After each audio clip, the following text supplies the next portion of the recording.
Hello everyone, అందరూ ఎలా ఉన్నారు? Welcome to our Sundarakanda series part 4. ఇంతకుముందు పార్ట్లో అశోకవనంలో ఉన్న సీత దగ్గరకు రావణాసురుడు వెళ్ళి పెళ్లి చేసుకోమనటం, సీత చీపో అనటం, అప్పుడు రావణాసురుడు చుట్టుపక్కల ఉన్న రాక్షసులందరికీ సీతని నయానో భయానో ఒప్పించమని చెప్పి తను వెళ్ళిపోవటం వరకు తెలుసుకున్నాం కదా. ఆ పార్ట్ చూడకపోతే వెంటనే చూడండి. ఇప్పుడు తరువాత అశోకవనంలో ఏం జరిగింది, సీత, హనుమంతుడు, రాక్షసులు ఏం చేశారు, వాటి నుండి మనమేం నేర్చుకోగలం మన డే టు డే లైఫ్కి అనేది ఈ వీడియోలో చూద్దాం. ఆ రావణుడు సీతను పెళ్లి చేసుకోవడానికి ఒప్పించండి అని చెప్పి వెళ్ళిపోయిన తర్వాత ఈ రాక్షసులందరూ వాళ్ళ స్టైల్స్లో సీతను ఒప్పించడానికి ట్రై చేస్తూ ఉన్నారు. ఒక రాక్షసేమో, సీత నువ్వు రావణుడికి పర్ఫెక్ట్ మ్యాచ్, అసలు ఎందుకు ఒప్పుకోవట్లేదు, నువ్వు రావణుడి భార్య అవ్వటం అంటే చాలా సంతోషపడాల్సిన విషయం అని చెప్పింది. ఇంకో రాక్షసేమో, రావణుడు దేవతలను కూడా జయించాడు, అతని భార్య అవ్వాలంటే నీకు అదృష్టం ఉండాలి. ఇంకొక ఆమె కోపంగా అరిచి, రావణుడి భార్య కావడానికి ఏంటి నీకు ప్రాబ్లం, అతను ఎంత బలవంతుడు, ఎంత ధైర్యవంతుడు తెలుసా నీకు అనింది. ఇంకొక రాక్షసేమో, ఈ రావణుడు యుద్ధంలో దేవతలను, నాగులను, గంధర్వులను ఎంతోమందిని ఎన్నోసార్లు ఓడించాడు, అలాంటి మహారాజు భార్య కావటానికి నీకెందుకు ఇష్టం లేదు సీత, మా మాటలు అర్థం చేసుకో, నీ మంచి కోసమే, నీవు ప్యాలెస్లో ఉండాలి, ఇలా కాదు. జస్ట్ ఒక నార్మల్ హ్యూమన్ బీయింగ్ భర్త కోసం, రాముడి కోసం ఎందుకంత ఆలోచిస్తున్నావు, మర్చిపో అతన్ని మర్చిపోకపోతే నీకు తిప్పలు తప్పవు. ముల్లోకాలకు రాజైన రావణుడితో సుఖంగా ఉండు, నీ ఇష్టం వచ్చినట్టుండి ఎంజాయ్ చేయి, ఇంత అందమైన దానివి నువ్వు రాణిలా ఉండాలి, ఇలా కాదు. రాజ్యం కోల్పోయి ఏమీ లేని రాముడిని పట్టుకొని ఏం సాధిస్తావు అని చెప్పింది.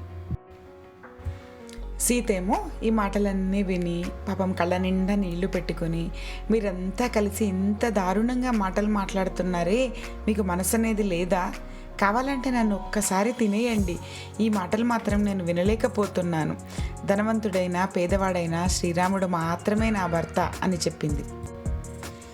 అప్పుడు రాక్షసులు భయంకరంగా అరుస్తూ సీతను రాముడిని పెళ్లి చేసుకోవాలని డిమాండ్ చేస్తున్నారు. సీత చాలా భయపడింది. చెట్టుపైన ఉన్న హనుమంతుడు ఇదంతా వింటున్నాడు. సీత భయపడి ఇంకోవైపు పారిపోతోంది. అయినా రాక్షసులు వదలట్లేదు, భయపడుతూనే ఉన్నారు. అంతలో ఒక రాక్షసి సీతతో, నీకు నీ భర్త మీద ఇంత ప్రేమ ఉండడం చాలా సంతోషం, కానీ ఇప్పుడైతే రావణుడిని పెళ్లి చేసేసుకో, రావణుడు చాలా బలవంతుడు, శక్తివంతుడు, నిన్ను రాణిలా చేస్తాడు, నువ్వు మా మాట వినకపోతే ఇప్పుడే తినేస్తాం అని చెప్పింది. ఇంకొక అగ్లీగా ఉన్న రాక్షసి కోపంతో అరుస్తూ, నువ్వు ఏడవటం ఆపు, ఇప్పటి వరకు ఏదో నీ మీద జాలితో నీ మాటలన్నీ వింటూ ఉన్నాం, ఇప్పుడు నువ్వు రావణుడి లంకలో ఉన్నావు, అది మర్చిపోకు, ఇంద్రుడే వచ్చినా కూడా నిన్ను రక్షించలేడు సీత, నీ మంచి కోసం చెప్తున్నాం, మేము చెప్పినట్టు విను, రావణుడిని భర్తగా అంగీకరించి ఏదో యంగిగా ఉన్నప్పుడే నీ లైఫ్ని ఎంజాయ్ చేయటం నేర్చుకో, మేము చెప్పినట్టు వినకపోతే నీ గుండెలు చీల్చి తినేస్తాం అని చెప్పింది. ఇంకో రాక్షసి కోపంగా సీత వైపు చూసి, ఈమెను చూస్తుంటే నాకు ఈమె బాడీ పార్ట్స్ అన్నీ, లివర్, హార్ట్, స్ప్లీన్, మజిల్స్, పేగులు, ఇంకా ఈమె తల అన్నీ తినాలని అనిపిస్తూ ఉంది.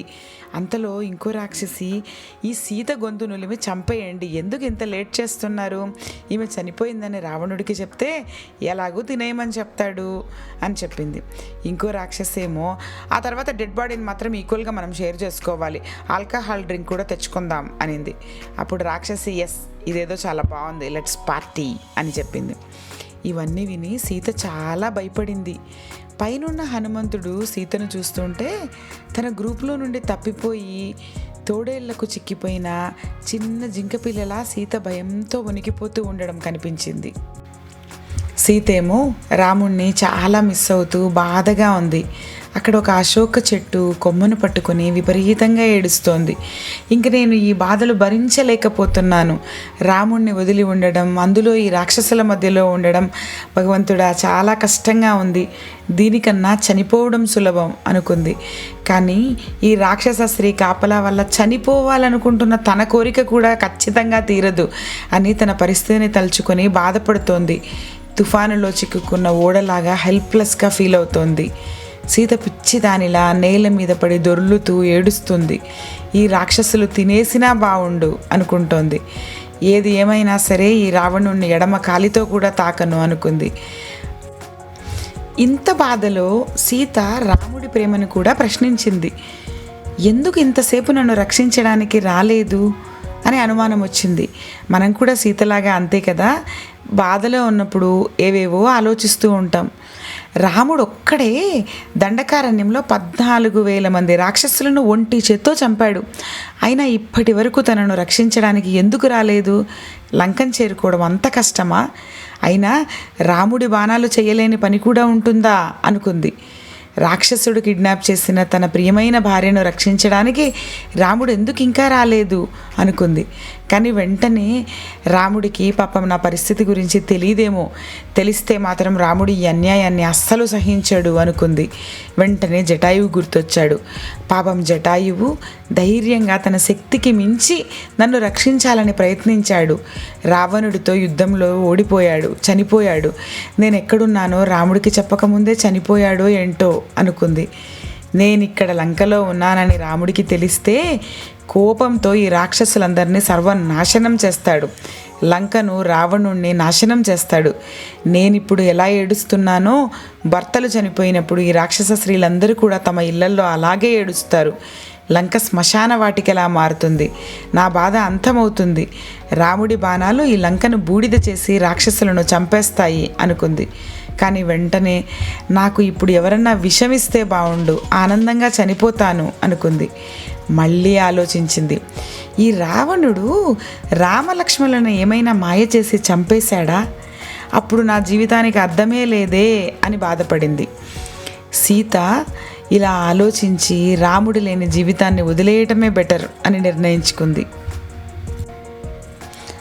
ఇంతలో అంతవరకు నిద్రపోతున్న త్రిజట అనే ఒక రాక్షసి నిద్రలేసి భయపడుతున్న సీతను, భయపెడుతున్న రాక్షసులను చూసి, ఇక ఆపండి, ఎంతసేపు సీతను బాధ పెడతారు? నాకు అసలే ఒక భయంకరమైన కల వచ్చింది. అందులో రాముడు రాక్షసులను నాశనం చేసినట్టు కల వచ్చింది, ఇక ఆపండి అన్నది. మిగతా రాక్షసులందరూ భయపడి త్రిజటను ప్లీజ్ ఏమొచ్చింది కల, కొంచెం డీటెయిల్స్ చెప్పవా అని అడిగారు. త్రిజటకు కలలో రామలక్ష్మణులు తెల్లని అందమైన బట్టలు, తెల్లని ఫ్లవర్ గార్లెండ్స్ వేసుకొని హంసలు లాగుతున్న పల్లకీలో వచ్చి ఆకాశం నుండి దిగారు. సీత కూడా తెల్లని చీర, మంచి ఆభరణాలు వేసుకొని చుట్టూ సముద్రం ఉన్న ఒక తెల్లని పర్వతం పైన కూర్చొని ఉంది. వాళ్ళు రాగానే ఈమె అలా ఆకాశంలోకి వెళ్ళి సూర్యచంద్రులను తాకి, తర్వాత రాముడు ఉన్న 8 వైట్ ఎద్దులు లాగుతూ ఉన్న ఒక రథం చేరింది. ఆ తర్వాత వాళ్ళందరూ పుష్పక విమానం ఎక్కి ఆకాశంలో ఎగురుతూ వెళ్ళిపోయారు. కానీ రావణుడు మాత్రం చాలా దారుణంగా కనిపించాడు. నూనె తాగుతూ, రెడ్ కలర్ బట్టలు, రెడ్ కలర్ ఫ్లవర్స్, జ్యువెలరీ వేసుకున్నాడు. ఆ తర్వాత ఒక బ్లాక్ డ్రెస్ వేసుకొని ఉన్న ఒక విమెను రావణుణ్ణి లాక్కొని వెళ్తూ ఉంది. ఇంకొక చోట రావణాసురుడు గుండు చేసుకుని గాడిద మీద ఊరేగుతున్నట్టు కనిపించాడు. ఆ తర్వాత చివరకు ఒక మట్టిలోకి లాగబడి ఒక బురద గుంటలో మునిగిపోయాడు. మిగతా రాక్షసులు, కుంభకర్ణుడు, రావణాసురుడి కుమారులు, వాళ్ళందరూ కూడా నూనెలో మునిగి జిడ్డుగా కనిపించారు. ఇంద్రజిత్ ఏమో ఒక డాల్ఫిన్ లాగా, కుంభకర్ణుడు ఒక ఒంటెలాగా మారిపోయారు. కానీ ఈ రాక్షసులకు ఆపోజిట్గా విభీషణుడు మాత్రం చాలా విక్టోరియస్గా మంచిగా కనిపించాడు. ఒక అందమైన ఏనుగుని ఎక్కి చుట్టూ మంత్రులతో తిరుగుతున్నట్టున్నాడు. అతని చుట్టూ రకరకాల బ్యాండ్స్ ఉన్నాయి. ఒక సెలబ్రేషన్ లాగా ఉంది. ఇంత అందమైన లంకలో గేట్లు, ఆర్చెస్ అన్నీ సముద్రంలో పడి నాశనం అయ్యాయినట్టు కనిపించింది. ఒక పవర్ఫుల్ రాముడి మెసెంజర్ వానరుడు వచ్చి నగరాన్నంతా తగలబెడుతున్నట్టు కనిపించింది అని త్రిజట తన డ్రీమ్ని ఎక్స్ప్లెయిన్ చేసింది. ఆ తర్వాత రాక్షసులను చూసి, ఇంకా ఈమెను భయపెట్టకండి, రాముడు ఎలాగో సీతను కనిపెడతాడు, మనము ఆయన డియర్ వైఫ్ని బెదిరించినట్టు తెలిస్తే కోపంతో మనల్ని నాశనం చేస్తాడు, కాబట్టి ఆమెతో ప్రేమగా దయతో ఉండండి, సీతను ఓదార్చడానికి ట్రై చేయండి, ఇప్పటికి ఇదే కరెక్ట్, మనకున్న విధిని తప్పించుకోవటానికి సీత ఒక్కటే మనకు ఆధారం, ఇక్కడ ఇలా ఉండటం పాపం ఆమె దురదృష్టం, రాముడి విజయం, రావణుడి పతనం దగ్గరగా ఉన్నట్టు నాకు కూడా అనిపిస్తోంది, అటు చూడండి, సీత ఎడమ చెయ్యి, ఎడమ భుజం, ఎడమ కాలు అదురుతున్నాయి, చూడండి అది మంచి శకునం అని చెప్పింది. సీతకు రాముడిచ్చిన 2 months టైం గుర్తొచ్చి చాలా బాధేసింది. అనవసరంగా బంగారు జింకను చూసి మోసపోయాను. అంతటితో ఊరుకోకుండా రామలక్ష్మణులను దాన్ని తీసుకురమ్మని పంపించిన నా మూర్ఖత్వానికి ఇది శిక్ష అనుకుంది. రామలక్ష్మణులకు పాపం అక్కడ ఏం జరిగిందో అని భయపడింది. ఇంకా నిరాశతో చనిపోవాలని నిర్ణయించుకుంది. కనీసం ఒక కత్తి లేదా విషం, పాయిజన్ దొరికితే బాగుంటుంది అనుకుంది. కానీ లంకలో ఎవరిస్తారు సీతకు విషం? ఇలా రకరకాలుగా ఆలోచించి తన నల్లని పొడవైన జడ చూసి దాంతో అయినా ఉరేసుకొని చనిపోవాలి అని నిర్ణయించుకుంది. కానీ ఇంతలోనే సీత ఎడమ కన్ను, ఎడమ భుజం అదరడం మొదలుపెట్టాయి.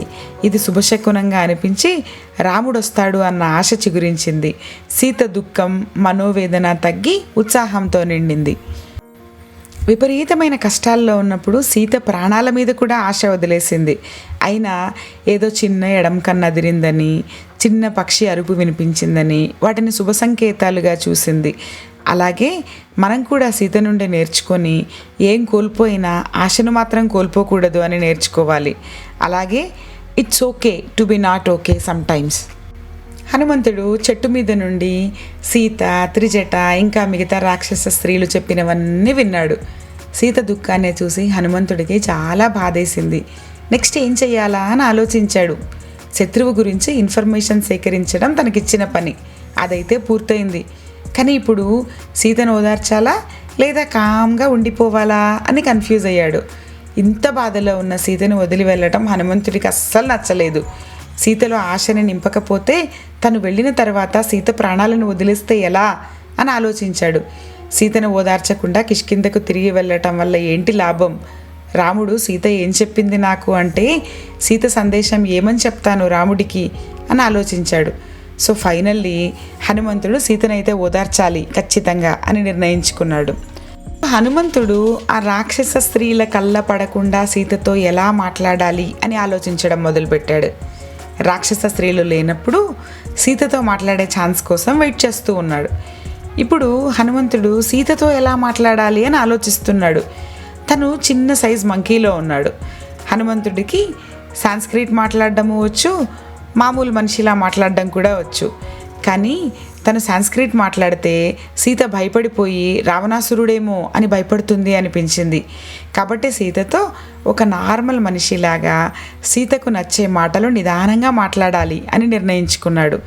ఆల్రెడీ రాక్షసులకు భయపడిన సీత ఒక కోతొచ్చి మనిషిలా మాట్లాడడం చూసి భయపడి గట్టిగా అరిస్తే ఇంకంతే సంగతి, అందరూ రాక్షసులు తనపైన దాడి చేస్తారు అని భయపడ్డాడు. పోనీ ఈ రాక్షస స్త్రీల నుండి పారిపోవాలని ప్రయత్నిస్తే వాళ్ళు హెల్ప్ కోసం ఇంకెవరినైనా పిలిస్తే, పోనీ వాళ్ళను కూడా ఓడించినా కిష్కిందకు వెళ్ళాలంటే సముద్రాన్ని ఎగరాలి, దానికి తనకు టైము, ఎనర్జీ ఉంటుందా అని భయపడ్డాడు. ఒకవేళ నేను పట్టుబడితే మేబీ చనిపోయే ఛాన్స్ కూడా ఉంది. ఒకవేళ నేను చనిపోతే సీతకి ఏం జరిగిందో ఎలా తెలుస్తుంది? ఇది మొత్తం రాముడి ప్లాన్ని నాశనం చేసేస్తుంది అనుకున్నాడు. హనుమంతుడికి తాను బలవంతుడని తెలుసు, కానీ పెద్ద యుద్ధం చేస్తే బతికొస్తానో లేదో అని భయం కూడా వచ్చింది. ఈ టైంలో రిస్క్ చేయటం వల్ల మొదటికే మోసం వచ్చి మొత్తం ప్లాన్ ఫెయిల్ అయ్యే ఛాన్స్ ఉందని హనుమంతుడు గుర్తించాడు. సీతకు హెల్ప్ చేయాలని ఒక పక్క, చేస్తే వచ్చే ప్రాబ్లమ్స్ గురించి ఇంకో పక్క ఆలోచించాడు. ఇంత సముద్రాన్ని దాటిన ఎఫర్ట్ వేస్ట్ అవ్వకుండా సక్సెస్ఫుల్గా తన పని కంప్లీట్ చేయాలి అని ఆలోచించాడు. సీతను భయపెట్టకుండా ఎలా ఒప్పించాలి అనేది హనుమంతుడి మెయిన్ ప్రాబ్లం. సీతకు ఇష్టమైన శ్రీరాముడి గురించి మాట్లాడడం మొదలుపెట్టడం వల్ల ఏ ప్రాబ్లమ్స్ రావు అని ఆలోచించుకున్నాడు. అదే కరెక్ట్ అని డిసైడ్ అయ్యాడు. హనుమంతుడు సీతతో మాట్లాడాలా వద్దా అనే ఈ విషయం గురించి ఇంత ఆలోచించి మనకు చాలా మంచి మంచి లెసన్స్ చెప్పాడు. ఎలా ఆలోచించాలి, ఎలా డెసిషన్స్ తీసుకోవాలి, ఎలా మాట్లాడాలి అని. సీత మేలు గురించి హనుమంతుడు చాలా ఆందోళన చెందాడు. అది సానుభూతి, ఎంపతి ఎంత అవసరమో నేర్పిస్తుంది. హనుమంతుడు సీత బాధని, భయాన్ని అర్థం చేసుకొని ఏం చేయాలో నిర్ణయించుకున్నాడు. People don't care how much you know until they know how much you care. చాలా correct. Caring is very important. Empathy అంటే కేవలం పక్క వాళ్ళ ఫీలింగ్స్ని అర్థం చేసుకోవడం మాత్రమే కాదు, వాళ్ళ ప్లేస్లో మనముండి ఎలా ఉంటుందో ఊహించి వాళ్ళని అర్థం చేసుకోవడం, వాళ్ళకి ఆసరా ఇవ్వడం. ఇది నమ్మకమైన, బలమైన బంధాలకు పునాది. ఎంపతి అంటే పర్సనల్ లైఫ్లోనే కాదు, బిజినెస్ డెసిషన్లో కూడా చాలా ఇంపార్టెంట్. ఇన్ని ఎలక్ట్రిక్ కార్స్ ఉన్నప్పటికీ టెస్లా ఎందుకు అంత పాపులర్ అయింది? Elon Musk range anxiety, charging problems లాంటి కస్టమర్ ప్రాబ్లమ్స్ని అర్థం చేసుకొని ఆ ప్రాబ్లమ్స్ని సాల్వ్ చేయాలని చూసుండకపోతే టెస్లా జస్ట్ ఇంకో ఎలక్ట్రిక్ ఆటోమోటివ్ కంపెనీలా ఉండేది. కార్ డ్రైవర్ ప్లేస్లో ఎలాన్ మస్క్ తనని తాను ఉంచుకొని వాళ్ళ ప్రాబ్లమ్స్ని ఫీల్ అవ్వటం వల్లనే టెస్లా ఇంత పాపులర్ ఆటోమోటివ్ కంపెనీ అయింది. So empathy and caring is very very important in both personal and professional life. Hanuman కూడా మనలాగే డ్యూటీ చేయాలా, దయ చూపించాలా, దేన్ని సెలెక్ట్ చేసుకోవాలి అని చాలా కన్ఫ్యూజ్ అయ్యాడు. ఇది కామన్గా మనందరం ఫేస్ చేసే ప్రాబ్లమే. ఫర్ ఎగ్జాంపుల్, పిల్లలు తప్పు చేసినప్పుడు వాళ్ళని దండించాలా, దయ చూపించాలా? ఈ విషయం మీద బ్యాలెన్స్ చేయటం మనకు రోజు స్ట్రగులే.